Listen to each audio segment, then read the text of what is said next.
Having certain skills on the Starship in the classic Traveler RPG can make a player character invaluable. Things like pilot, engineering, and arguably the computer nerd. So today on Classic Tabletop RPG Fridays here on RPG Elite, we're going to look at something that is particular to those who have the computer skill, the ability to write their own programs, and the benefits of being able to do so. Welcome aboard, folks. My name is Servant of Shiloh, and this is RPG Elite. This is a place where we focus on putting the RP back into RPG, and we do this by giving you tools, tips, tutorials, and real talk about the tabletop RPG space and culture, and we do all of this to make your RPG experience more immersive and enjoyable. So if you have that computer nerd character on tap waiting to play, or maybe you're just waiting to create one or seeing if you can create one in Classic Traveler, this one is for you. Let's get started and roll them.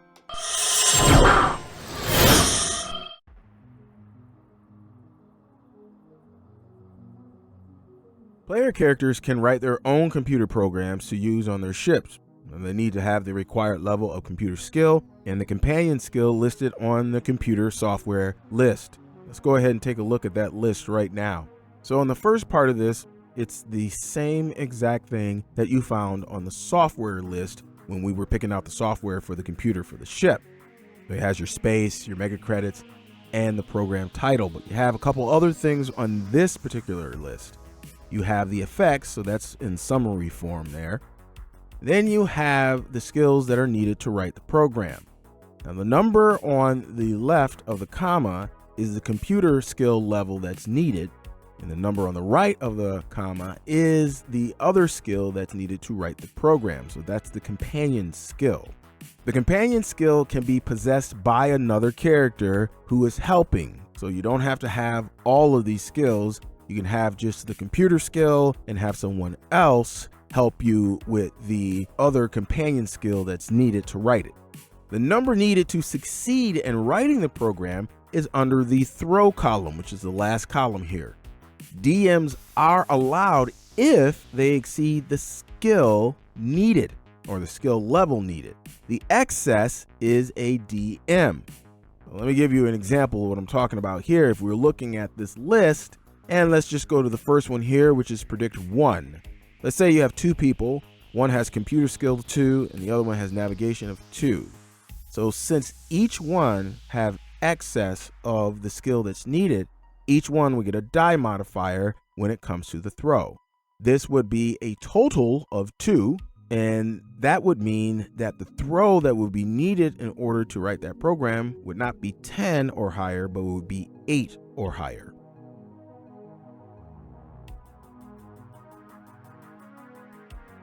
The time it takes to write the program is in weeks. However, how this is determined is not given in the Classic Traveler starter set, nor is it given in the actual Classic Traveler set. Now, you can make up whatever rule that you want in this case, since they really don't have one. The basic solution that I came up with is to add up the skill numbers required and have that be the amount of time needed to write the program.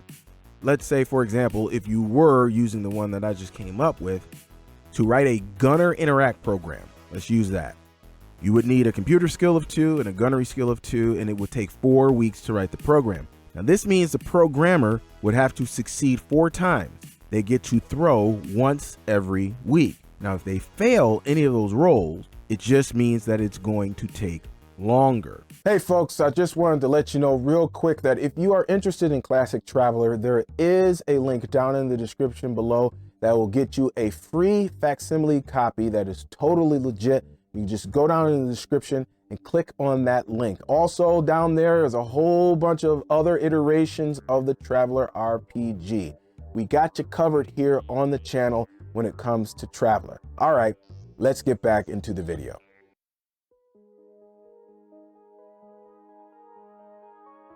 And one of the benefits of writing programs is the commerce potential. Ship programs are expensive. We've already looked through that. We're talking about mega credits, y'all. So a small computer firm or individual could make a good amount of credits writing programs on commission for a fraction of their cost on the market. However, since we're looking at the throw column here and we're seeing that these are pretty darn high, that may deter some people from even trying, in addition to trying to find somebody who has that companion skill. But no risk, no reward.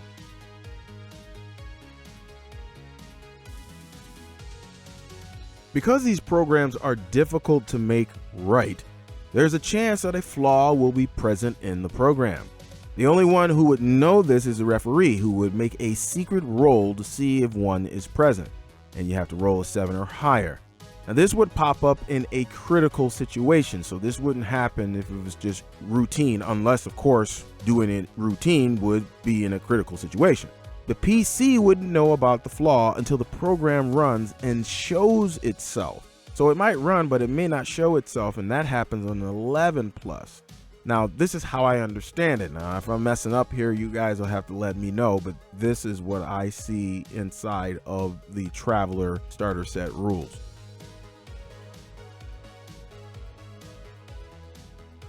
Small craft do not normally have computers. They can be modified to have one, however, with the same requirements for writing programs needed as for any other ship, except for defensive programs which require the pilot skill. Instead of using the pilot skill, that would be replaced with the ship's boat skill instead. Hey, what do you think about those throws that you need in order to create a program? Yikes! You want to talk about high? I mean, anybody that knows anything about Traveler, you know that everything is 2 6-sided die, and you need a 10 plus. Did you see all of those 10s? Oh my goodness. Now, I guess that it's because the programs are very expensive and they didn't want everybody going around and creating programs willy-nilly.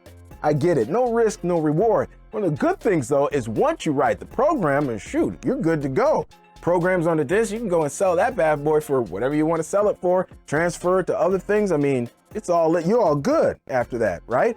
Unless they want something particular or special, then you have to start all over from scratch again. But those throw numbers, y'all, woo!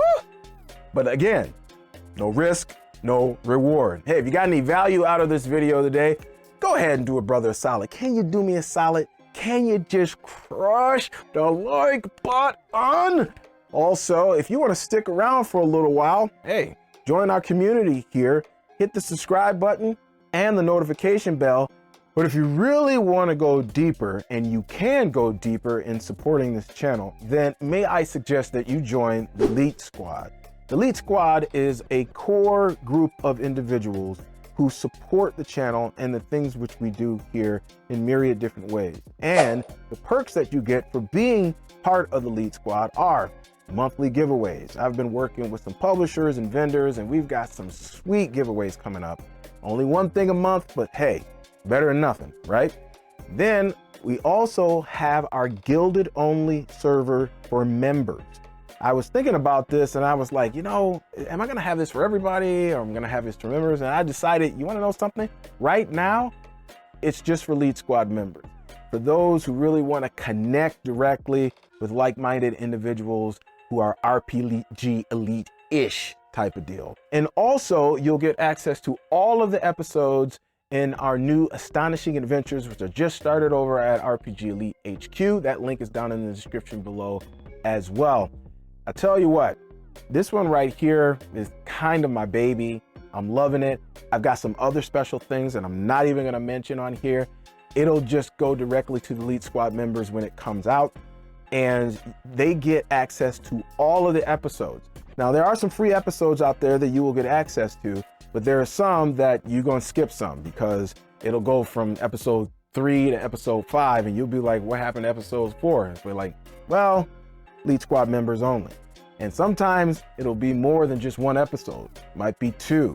But Elite Squad members, you will get full access to that. So how do you join the Elite Squad? That's the question. It's very simple, really. There is a link down in the description below. It says Elite Squad sign up. Click on that link.